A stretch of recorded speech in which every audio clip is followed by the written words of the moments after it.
नमस्कार. श्री निसर्गदत्त महाराज. एक चिंतन संकलन.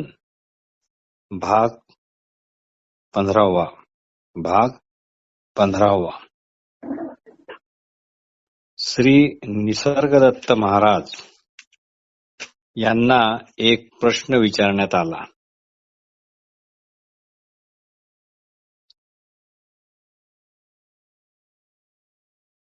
मी काय शिकावे बरे? प्रश्न असा होता, मी काय शिकावे बरे? श्री महाराज म्हणाले, निश्चित तुम्ही जगणे शिकावे, पण त्याकरता स्वस्वरूप जाणले पाहिजे. जे स्वरूप असणेपणाच्या रूपात आहे, जे सदैव आहे, जसे आहे तसेच आहे. हे स्वरूप एकदा जाणले की आपल्या लक्षात येते की आपल्या कल्पना, आशा, आकांक्षाखेरीज कुणीच आपल्याला दुसरीकडून त्रास देत नाही.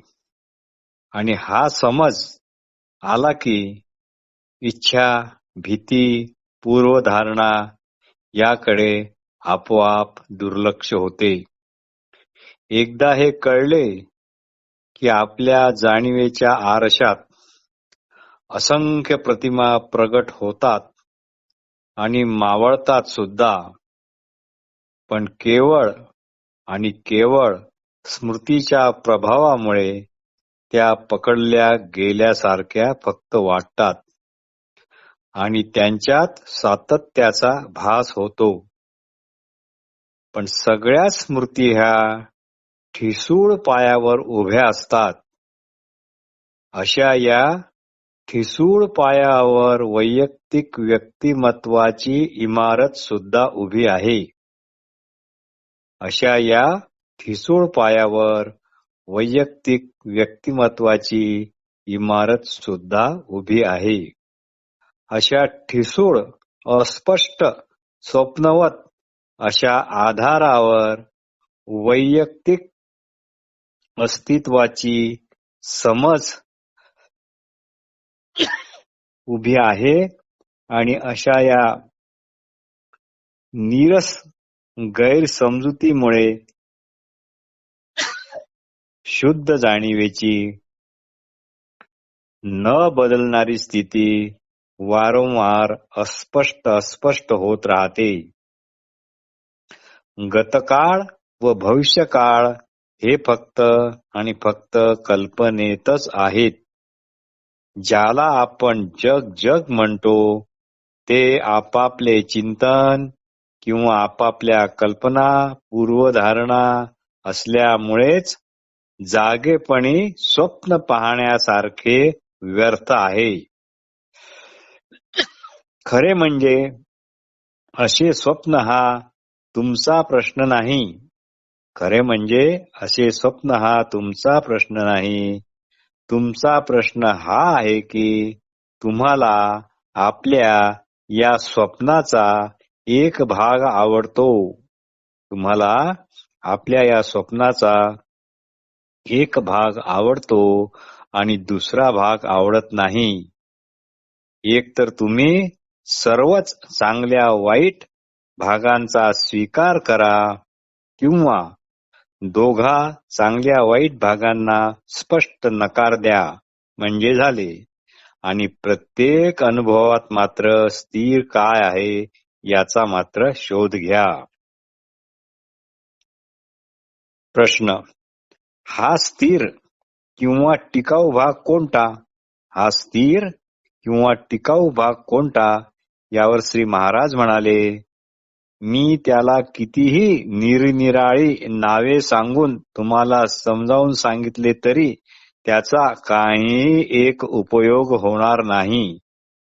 मी त्याला कितीही निरनिराळे नावे सांगून तुम्हाला सांगितले तरी त्याचा काहीही एक उपयोग होणार नाही.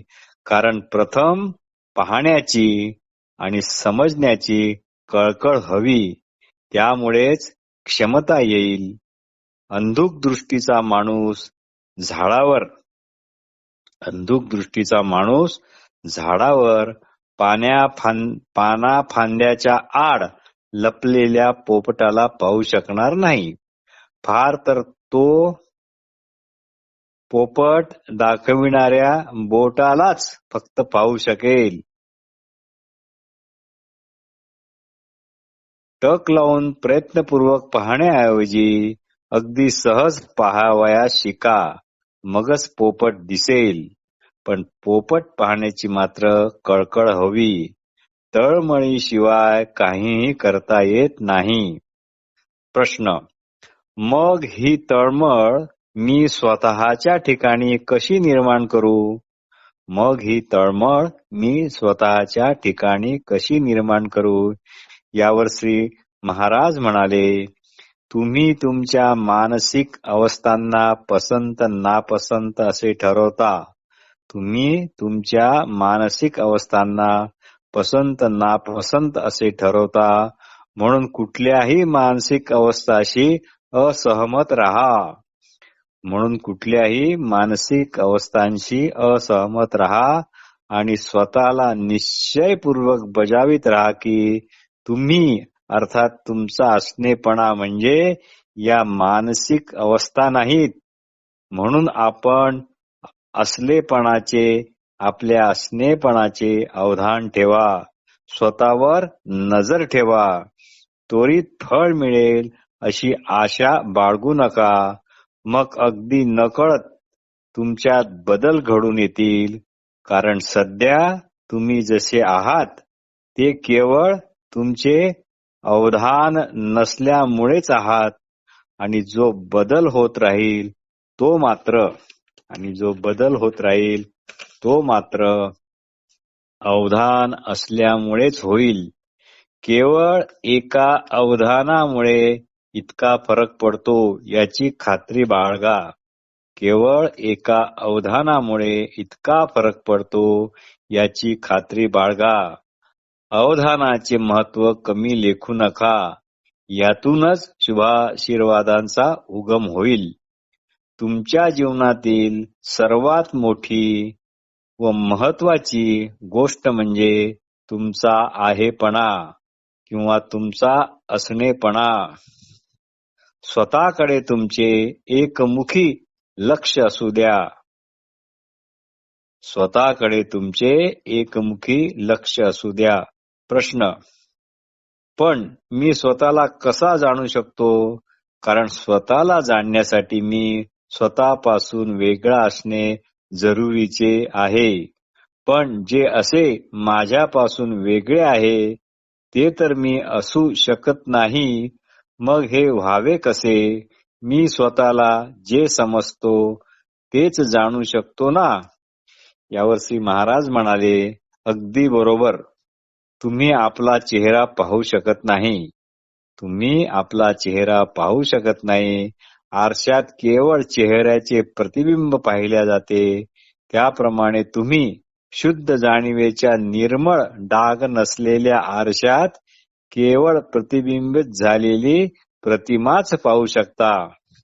म्हणून प्रथम मलिनतेचे डाग दूर करा. ते डाग शोधा, पहा आणि दूर करा. पाहणे म्हणजेच दूर करणे होय. पाहणे म्हणजेच ते पुसून टाकणे होय. जे कृष्णमूर्ती म्हणतात, सीइंग इज डुईंग, हे इथे चपखलपणे बसते. डाग दूर केले नाहीत तर, ते तसेच ठेवले तर डाग पाहिले हे खोटेच म्हणावे लागेल. सर्व दृश्ये म्हणजे कल्पनेचा डाग समजा. यालाच आपापले जग म्हणता येईल. प्रश्न: अशा जगाचा अंत कधीतरी होईल का? अशा जगाचा अंत कधीतरी होईल का? श्री महाराज म्हणाले, होय, अवश्य होईल. पण केवळ तुमच्यापुरताच, तुमच्याच जगापुरता. प्रश्न: केव्हा? श्री महाराज म्हणाले, कळकळ असेल तर आत्ताच. प्रश्न: मग या जगाचा आरंभ कधी झाला? महाराज म्हणाले, आत्ताच. प्रश्न, पण तुम्ही म्हणता तसा अंत आत्ताच आता होत नाही का? श्री महाराज म्हणाले, तुम्हीच त्याचा अंत आताच्या आता होऊ देत नाही. तुम्हीच त्याचा अंत आताच्या आता होऊ देत नाही. श्री निसर्गदत्त महाराज एके ठिकाणी एके चर्चेत म्हणतात की, श्री निसर्गदत्त महाराज एका ठिकाणी एका चर्चेत म्हणतात की, ज्याप्रमाणे पाण्याला भांड्यासारखा आकार येतो, त्याप्रमाणे प्रत्येक गोष्ट गुणांनी निश्चित होत असते. पण भांडी कोणत्याही आकाराची असली तरी पाणी हे पाणीच राहते. त्याप्रमाणे कोणत्याही गुणात म्हणजे सत्व, रज, तम या 3 गुणापैकी प्रतिबिंबित झाले तरी वास्तव सत्य हे वास्तव सत्याच्या स्वरूपात कायमच राहते. मग जे प्रत्यक्ष अशा या जाणीवेला का महत्व देऊ नये? मग जे प्रत्यक्ष आहे अशा या जाणीवेला का महत्व देऊ नये? प्रतिबिंबाला का एवढे महत्व द्यावे? एके ठिकाणी माणूस मृत्यूला इतका का घाबरतो? असा प्रश्न आला आणि याचे उत्तर देताना श्री निसर्गदत्त महाराज म्हणतात, सामान्य माणूस मरणाला भितो, कारण त्याला परिवर्तनाची भीती वाटते. ज्ञानी मात्र भीत नाही, कारण त्याचे मन मृत असते, कारण त्याचे पूर्ण लक्ष आपल्या असणेपणावरच असते. मी जगतो असे त्याला वाटतच नाही, त्याऐवजी जीवन जगत आहे असा त्याचा दृढ बोध असतो. मी जगतो असे त्याला वाटतच नाही, त्याऐवजी जीवन जगत आहे असा त्याचा दृढ बोध असतो. खुद्द जीवनाला मृत्यू नाही व परिवर्तनही नाही. खुद्द जीवनाला मृत्यू नाही व परिवर्तनही नाही. अजून एक महत्वाचा प्रश्न श्री निसर्गदत्त महाराजांना विचारण्यात आला की, सुखदुःखाचा हेतू काय? सुखदुःखाचा हेतू काय? यावर श्री महाराज म्हणतात, प्रथम मला हे सांगा की ती सुखदुःखे स्वतंत्रपणे अस्तित्वात असतात की केवळ आपापल्या मनात असतात? चुकीचे ज्ञान आणि चुकीच्या भावना यांचेच ते परिणाम आहेत. परिणामाला स्वतःचा हेतू असतो काय? प्रश्नकर्ता म्हणाला, पण ईश्वराच्या प्रत्येक गोष्टीला काही ना काही हेतू तर असलाच पाहिजे ना? प्रश्नकर्ता म्हणाला, पण ईश्वराच्या प्रत्येक गोष्टीला काही ना काही हेतू तर असलाच पाहिजे ना? यावर श्री निसर्गदत्त महाराज गमतीने म्हणतात की, ईश्वराशी एवढे मनमोकळेपणाने बोलण्यास तुम्ही त्याच्याशी चांगलीच घसीट करून आला आहात असे वाटते. खरं म्हणजे ईश्वर म्हणजे फक्त एक शब्द, जो पोकळ वारा आहे, एक ध्वनी आहे. त्या ध्वनीला काही अर्थ नाही. एक कागदावरील शब्द, ज्या शब्दाला तुम्ही शाईचा वाकडा तिकडा असा निरर्थक विशिष्ट डाग पण म्हणू शकता, किंवा तुमच्या मनातील केवळ एक भ्रमित कल्पना म्हणू शकता. प्रश्नकर्ता यावर म्हणाला, पण मी तर त्याच्याच सत्तेने जगलो, जन्मलो आणि जिवंत पण आहे. यावर श्री महाराज म्हणाले, मग असे मानायला तुम्हाला काय हरकत आहे की? मग असे मानायला तुम्हाला काय हरकत आहे की त्याच्याच सत्तेने तुम्ही दुःख वेदना पण भोगता व मरता? मग तुम्हाला यातही आनंदच वाटायला हवा. तुम्हाला ईश्वराची सत्ता मान्य असेल तर ठीक आहे, पण तसा विचार मात्र शेवटपर्यंत कायम ठेवा. तुम्हाला ईश्वराची सत्ता मान्य असेल तर ठीक आहे, पण तसा विचार मात्र शेवटपर्यंत कायम ठेवा. ईश्वर आहे व सर्व ईश्वराच्या मर्जीने चालते असा तुम्हाला वाटत असेल तर हरकत नाही. असे तुम्हाला वाटत असेल तर हरकत नाही. तर तो जे काही तुमच्या बाबतीत करतो ते तुम्ही हितकर माना. तर तो जे काही तुमच्या बाबतीत करतो ते हितकर माना, कुरकुर करू नका. जे जे समोर येईल ते आनंदी आणि आभारी वृत्तीने हृदयापासून स्वीकारा व ईश्वर निर्मित सर्व भूतमात्रावर सुद्धा प्रेम करा. नाहीतर ईश्वर शब्द हा केवळ तुमच्यासाठी एक पोकळ वारा, एक निरर्थक ध्वनी असा राहील. एका ठिकाणी श्री निसर्गदत्त महाराजांना असा प्रश्न विचारण्यात आला की ज्ञानी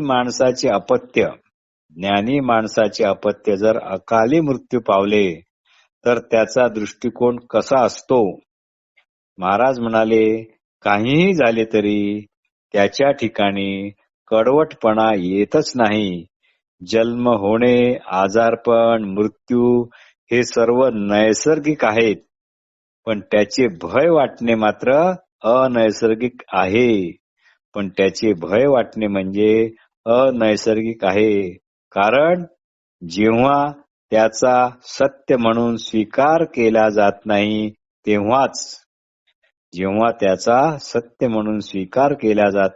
तेव्हाच मृत्यूला इतके महत्व मुळात नाहीच. त्यापेक्षा जीवनाचे किंवा असणेपणाचे, आहेपणाचे महत्व कितीतरी जास्त आहे. देह आज आहे, उद्या नाहीच. पण माझे आहेपण, माझे असणेपण माझ्यासाठी शेवटपर्यंत म्हणजे माझ्या मरणापर्यंत ते माझ्या सोबत आहेच आहे. तसे पाहिले तर ज्ञानी पुरुष देहमनाने अगोदरच मृत असतो. त्याने परत का मरावे बरे? असो, ज्ञानी पुरुषाचा देह हा अखिल विश्वच असतो. सर्व जीवन हेच त्याचे जीवन असते. असंख्य दिव्यांनी प्रकाशणाऱ्या शहरात 4-2 दिवे फ्यूज झाले तरी संपूर्ण प्रकाश व्यवस्थाच कोलमडली असे कोणी म्हणत नाही. नेमकी हीच गोष्ट जे कृष्णमूर्तींनी त्यांच्या लास्ट टॉक मधील शेवटच्या प्रवचनात सांगितलेली आहे.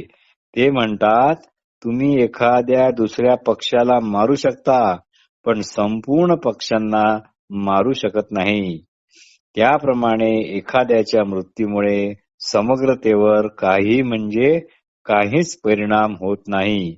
जीवन जसे आहे तसे पुढे पुढे सरकतच राहते, जातच राहते. आणि समग्र हेच वास्तव आहे. इथे अजून श्री निसर्गदत्त महाराज एक फारच महत्वाची गोष्ट सांगतात. आत्मविद्येला अनुसरून तुम्हाला जे जे काही व्हायचे आहे,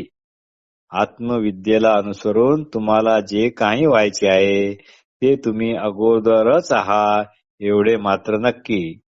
नंतर एक प्रश्न आला, महापूर, भूकंप इत्यादी नैसर्गिक कारणामुळे लक्षावधी लोक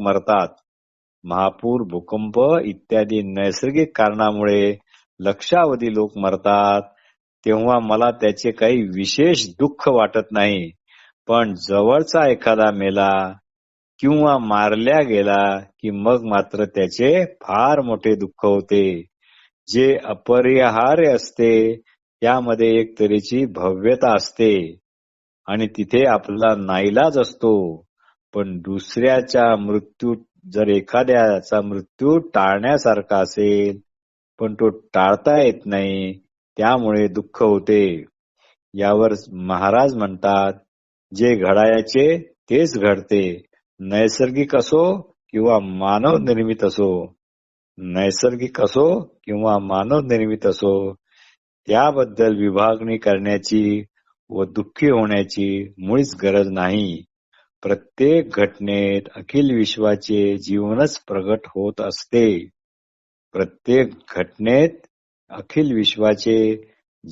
प्रगट होत आहे, हे निश्चित आणि ठामपणे समजून घ्या. नमस्कार.